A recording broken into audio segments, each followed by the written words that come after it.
So I'm going to follow my previous video and be 100% honest with you guys. When I was younger, I used to struggle a lot with social anxiety, like to the point where I would shit myself just talking to the lady cashier at the supermarkets. But now if you ask my friends, they say that I'm pretty social, outgoing and comfortable in most social situations. They'd even say that I'm an extrovert. But the thing is, what they don't know is that shitty feeling of anxiety that I used to have, well, never really truly left me.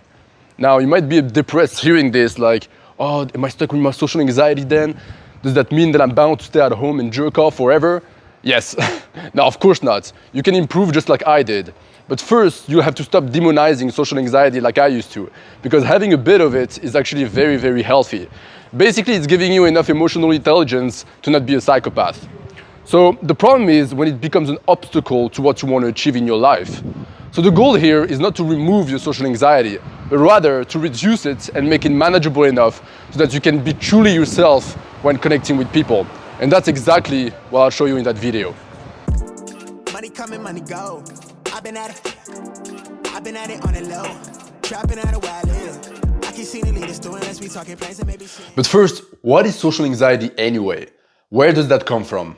Your social anxiety, no matter what type it is, no matter how it manifests, no matter who you are, it all comes from one thing. One belief that has been engraved deeply into your subconscious at some point in your life. And that belief is, you think that a part of yourself is socially deficient.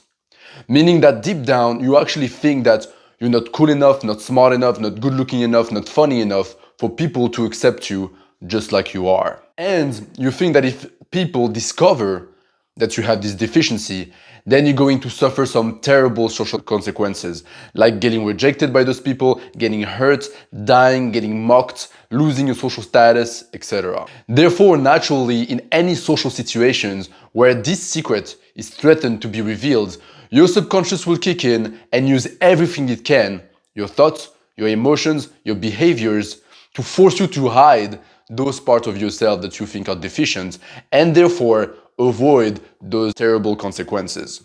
And that's exactly what we call social anxiety. It's getting a little bit theoretical, so let's take an example. Imagine socially anxious Patrick, 25 years old, was going to a party full of strangers.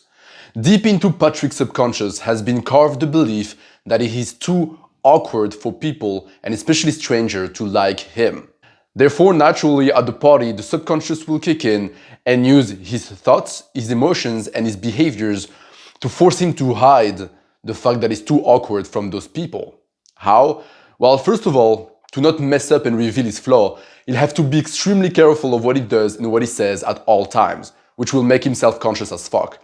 Second, since he's inherently flawed, he will have to compensate for that and be exceptionally charismatic just to have a little chance to be liked. And can you see the paradox? That's social anxiety right there.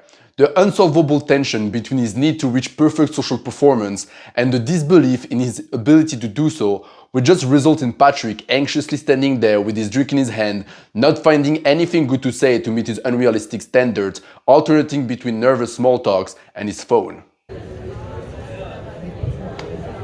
And all of that because of one belief deeply buried inside the subconscious. But hey, before getting all depressed and hopeless, I've actually got some good news. Because this belief is full of shit. This fear of social rejection is blown up and distorted by your frightened subconscious that wants to protect you from a danger that doesn't exist. The truth is, nothing terrible is going to happen to you if you stop hiding this part of yourself. And people can and will accept you for who you are, even with your so-called social flaws. The problem is, even if I succeeded in convincing you with those lovely words, it won't change a thing. Because it's your subconscious, it's your nervous system that is convincing. And they don't care about my words or yours. What they care about is proofs. And so that's exactly what we're going to give them. You're going to put yourself in feared social situations, expose those social deficiencies to people, and then observe the consequences that are actually not as bad as you thought and even usually positive.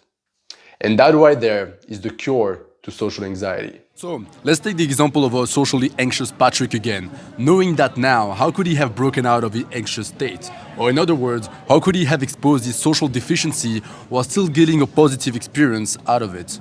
Well, one thing he could have done was just going up to someone that he'd be scared to talk to, but who seemed open and kind, and literally articulate his deficiency to that person.